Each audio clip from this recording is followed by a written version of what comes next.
Knuckle-up TV. I'm with London's What are you best shouting for? What are you shouting for? Cause I wanna. What am I shouting in the place? How you doing, brother? I'm a discreet brother, you know. I'm kind of low key. We got. Take care. Good to see you, man. All right, bro. Nice one. We got the secret wearing a baseball cap. No. How we doing? Talk to me. I'm good.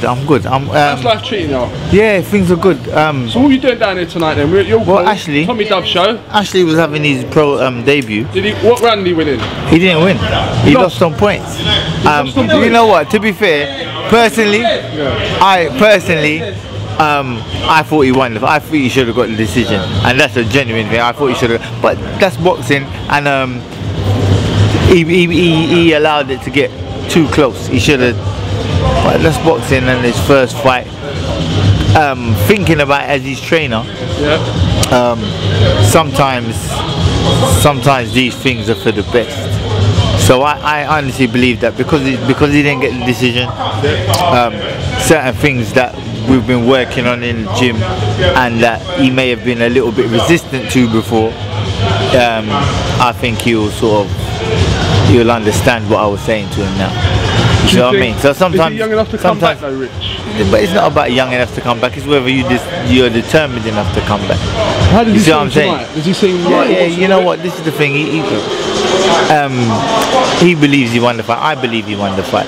But it's it's a learning thing. He's learning. It's his first pro fight.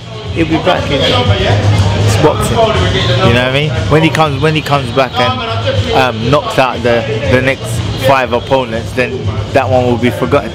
You know, loads of good or decent fighters have lost their first fight. You know what I mean? I lost my third fight. Was it my third fight? Yeah, I lost my third fight. You know what I mean? It's a learning curve. You learn certain things. When I lost my third fight, it forced me to look at things. See you later, man. Well done, man. It forced me to lay him out's opponent. Leon Lewis's opponent, that was, wasn't it? No, that was Dominic's opponent. Dominic's opponent? Yeah. It forced me to look at certain things and make certain adjustments. You understand? So it's going to force Ashley to think about things that he needs to do. Who else are you training at the moment? I'm training Craig White. He fought last night. He did, didn't he? He did fight. He fought last night. Yeah, he won. He won, didn't he?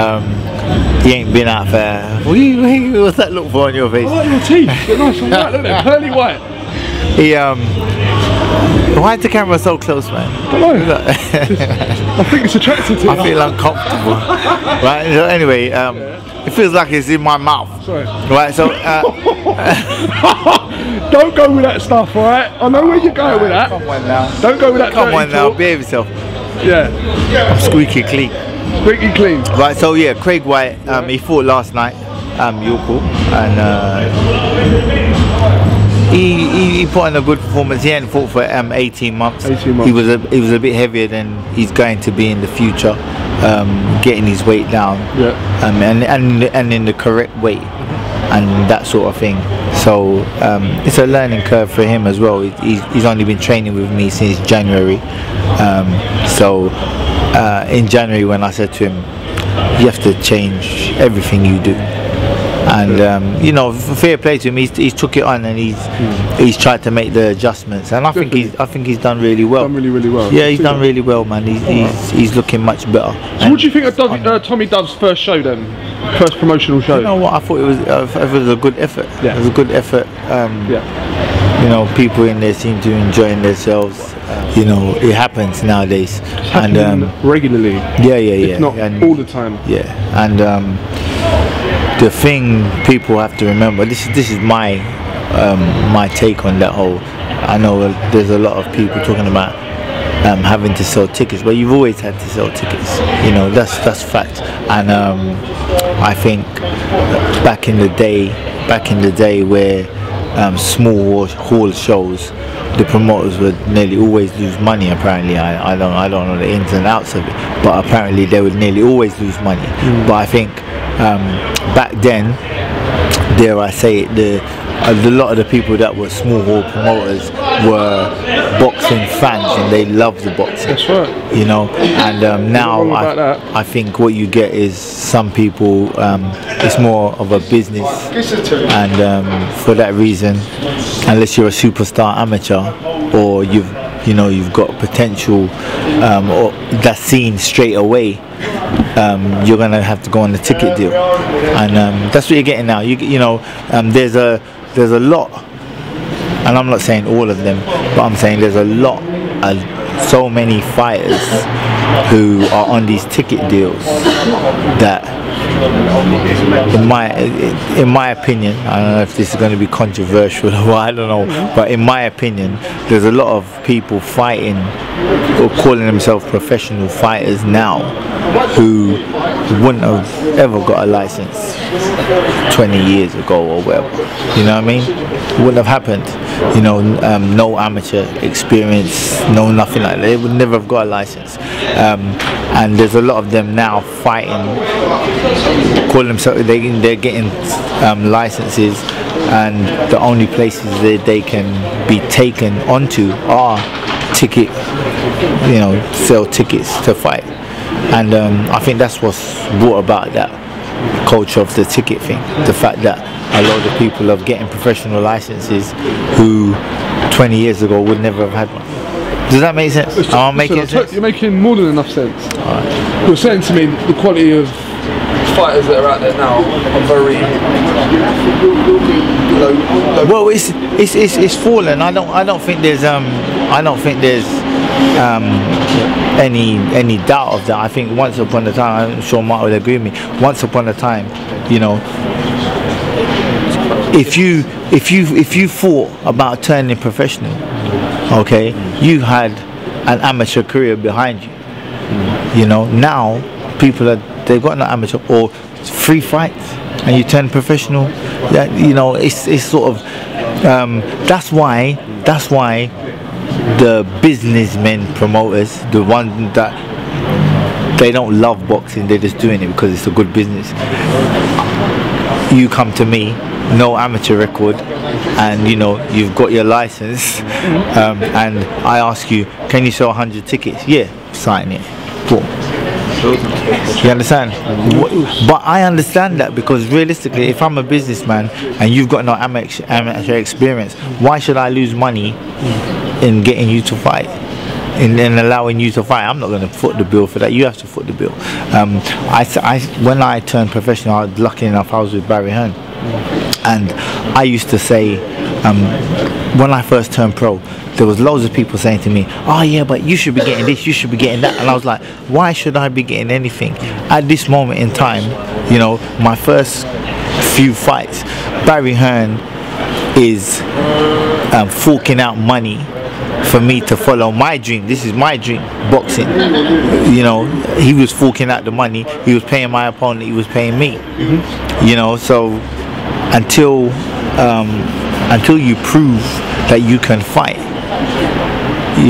it's a business. Promoters are in it to make money. Fighters are in it to fight and to make money, but promoters are in it to make money. That's it. You know what I mean? So do you think a lot of the fighters are naive? Because a lot of fighters that I talk to, I think so, that sign into contracts and they don't know what they're signing into until after, and they regret it. But you know what? Do you know what though? I think that there's a certain amount of fighters that have been naive, but not even just in the sense of not knowing what they're signing in the contract. I think in terms of not realizing that professional boxing is a business. It's a business, straight up and down. It's a business, and it's like you're the commodity, okay? And if your stock is down here, then you gotta expect to get the shit end of the stick. That it's true, and you're gonna have to work your ass off. If you go out there on a ticket deal, let's be realistic. If you go out on a ticket deal and you fight, and you're an amazing fighter, and everybody loves you and blah blah blah, okay? Then how likely? Think about it. You go out there, you're an amazing fighter. How likely is it that through the grapevine, one of the larger promoters ain't gonna hear him saying, you know what, I'm gonna pick him up. Always done that. Exactly. It's nothing new. Exactly. So this is boxing now. I think. What I'm frightened of what Tommy's doing, he's going to start up something Yeah. He's going to do all the dirty work for the other promoters, and they'll just pull him away. Yeah. Because fighters, they want to be on TV. Yeah. Fighters like the limelight. Fighters like all this sponsorship. Fighters like the whole Sky Sports theme of things. Of like course. the Box Nation. So what I'm saying, because it's a business, and you can't blame fighters. Early on. Yeah. You basically work your bowls off as a promoter, and you're doing it all for the fighters, and then you can only take them so far. And then they'll say to you, sorry, I can't actually do any more for you. Yeah.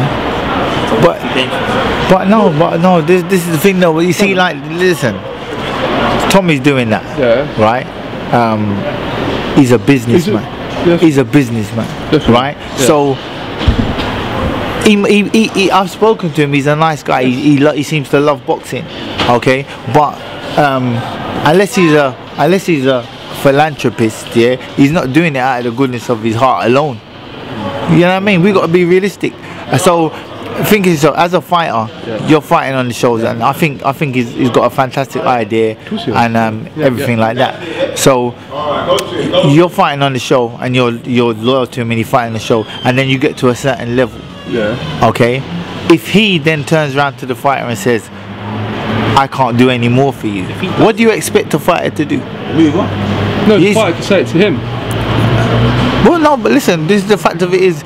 Let me give you. Saying he was saying that to the fighter. I'm saying the fighter can say it to him. What? You can't do anything more for me. But if it's the, but hold on.